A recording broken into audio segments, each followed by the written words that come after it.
हैदराबाद का खबर ॾींदासीं। हैदराबाद जे मुख़्तलिफ़ थाणनि जी पुलिस पारां 48 कलाकनि दौरान 4 इश्तिहारनि समेत 8 ॼणनि खे गिरफ़्तार करे वरितो आहे। फुर थियल रिक्शा मालिक हवाले कया विया आहिनि। गश्त दौरान रहमान पठान ऐं बिलाल उर्फ बबन कुरैशी खे गिरफ़्तार करे वरितो आहे।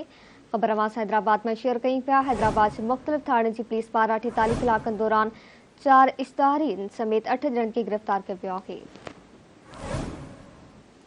अहम ख़बर वाक़ई हैदराबाद का ॾेई रहिया आहियूं। हैदराबाद जे मुख़्तलिफ़ थाणनि जी पुलिस पारां 48 कलाकनि दौरान 4 इश्तिहारियुनि समेत 8 ॼणनि खे गिरफ़्तार करे वरितो आहे। फुर थियल रक्षा मालिक हवाले कया विया आहिनि। गश्त दौरान रहमान पठान ऐं बिलाल उर्फ बबन कुरैशी खे गिरफ़्तार करे वरितो आहे।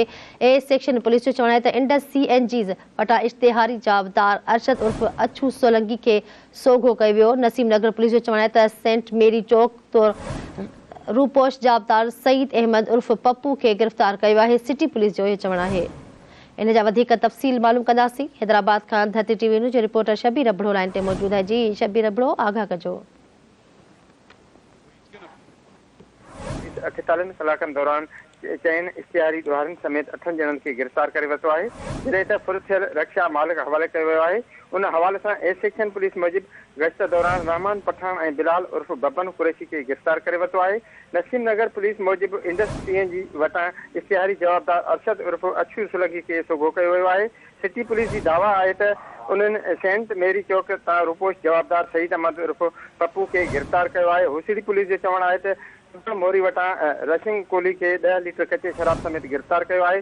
गॾोगॾु हटड़ी पुलिस लाइट चैनल वटि गश्त दौरान नसरुल्ला पठान खे 5 लीटर कचे शराब समेत गिरफ़्तार कयो आहे। भिटाई नगर पुलिस जी दावा आहे त उन्हनि CI पुलिस जी निशानदी ते साजिद बिरोही खे कार समेत गिरफ़्तार कयो आहे। पुलिस मूजिबि कार मां 200 पैकेट इंडियन गुटको हथायो आहे। हाली रोड पुलिस मूजिबि मकरानी पाड़े वटि कार्रवाई दौरान अरशद पठान खे 1 किलो 160 ग्राम चर्स समेत गिरफ़्तार कयो आहे। ॿिए पासे पबन पुलिस जी दावा आहे त उन्हनि गश्त दौरान चोरी थियल रक्षा हथ करे शहरी उमर राज पर हवाले कयो आहे। तर्जुमान मूजिबि गिरफ़्तार मंशाब सुरेशन ख़िलाफ़ ॼाणल थाणनि ते केस दाख़िल कया विया आहिनि। जी ठीकु आहे शबीर, वॾी महिरबानी। तफ़सील ॾिना।